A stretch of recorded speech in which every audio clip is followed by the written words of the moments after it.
I was at a dive bar about 600 miles from my childhood home. It had been about 7 years since I started being alone. But on one fateful night in late November, that's when I first met Anne. And that's when the craziest night of my life began.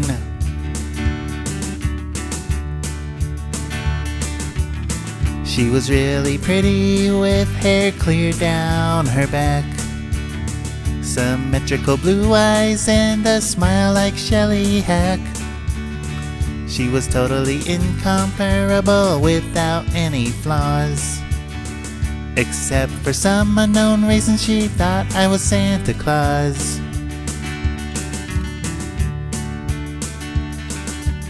She sat down next to me and asked, could I buy you a glass of milk?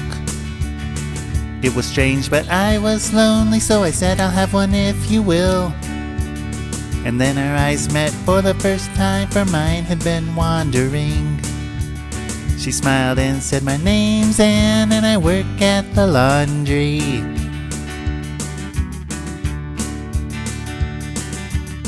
I said, hello Anne, how are you, as I finished off my drink.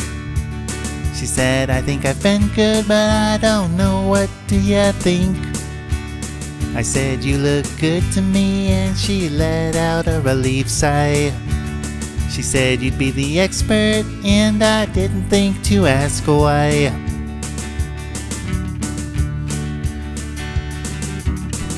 I suggested that maybe we should get out of there. It wasn't really the place for a lady of her caliber. She laughed just slightly and nodded and said, okay. Maybe you'd like to see the rest of my place. And I questioned the rest and she said, well, you know, the chimney. And I just assumed she meant the outside, like they all looked the same to me. So I held the door for her and led her to my Civic. And she looked around a little before saying, is this it?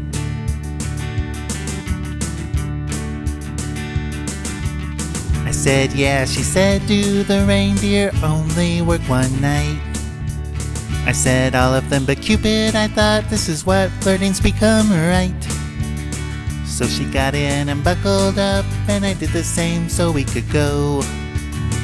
And I asked her for directions, and she said, like you don't know.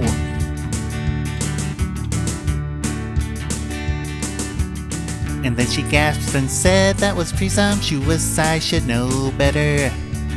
You probably see so many homes, they start to blend together. I'm just about 5 blocks down and 3 blocks over on Riverwood. Hopefully you're at least familiar with the neighborhood.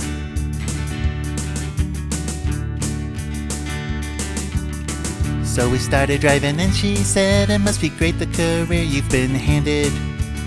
I said, I guess a job's a job, right? And she looked a little disenchanted. I said, I mean, the hours are pretty good, but the wages are lacking. But overall, I guess it provides enough satisfaction.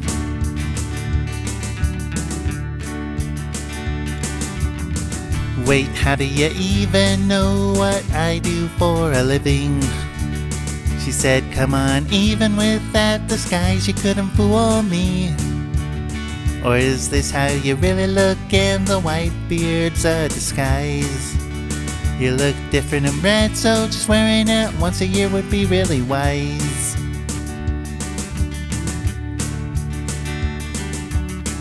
This was all confusing to me, but I didn't really care. It filled the silence, which was good, but that's when we got there. So I opened the door for her and we walked into her house. She said, I'll be right back, go ahead and have a seat on the couch.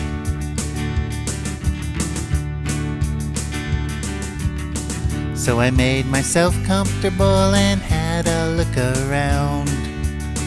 There wasn't too much in the way of decor to be found, but the piece that drew the eye placed in front of the window was an 8-foot Christmas tree full of ornaments and all aglow.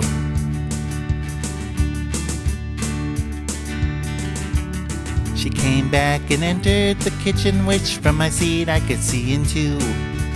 She looked around a few seconds and said, "I've got some Oreos for you." I shrugged and nodded. I don't know anyone who could turn down Oreos. So there was still nothing I found awkward, I suppose.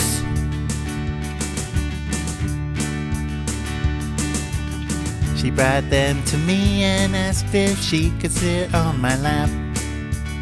And there was no way I was going to refuse that. So she sat and started telling me about all the material things she desired. And I thought, oh, I got it, she's just looking for a financier.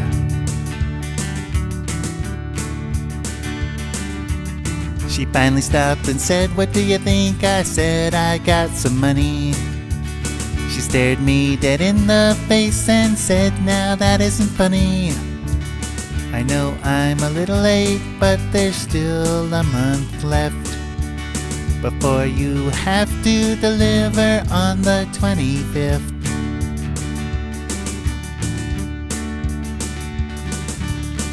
That was where I finally had to draw the line. I said, "What is it that's been going through your mind?" She stood up and said straightforward, without pause, I wasn't going to miss the chance to meet Santa Claus.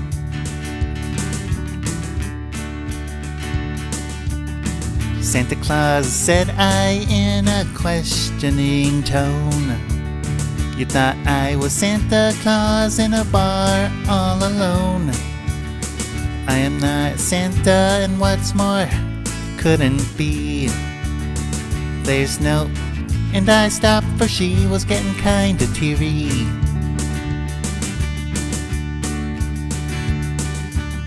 I said, "Well, it's just a small misunderstanding, that's all.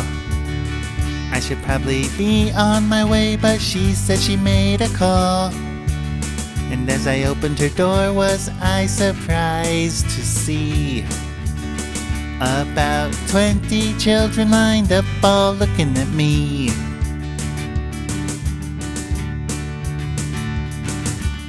She said she called her niece and told her I was there, and if I didn't play along, they'd think that Santa didn't care. I looked at her and at the children and back at her inside. "Alright, children," I said, "I'll meet you inside."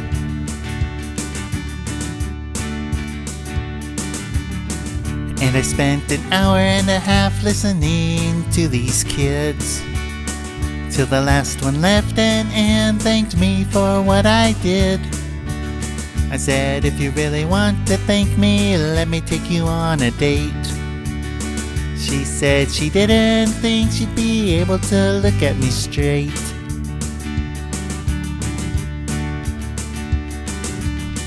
I only saw Anne one more time after that. It was Christmas Eve, and let me tell you where I was at.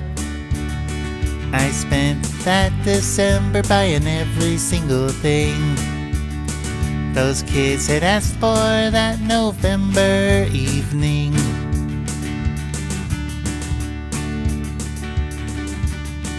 And I reached her doorstep 8:15.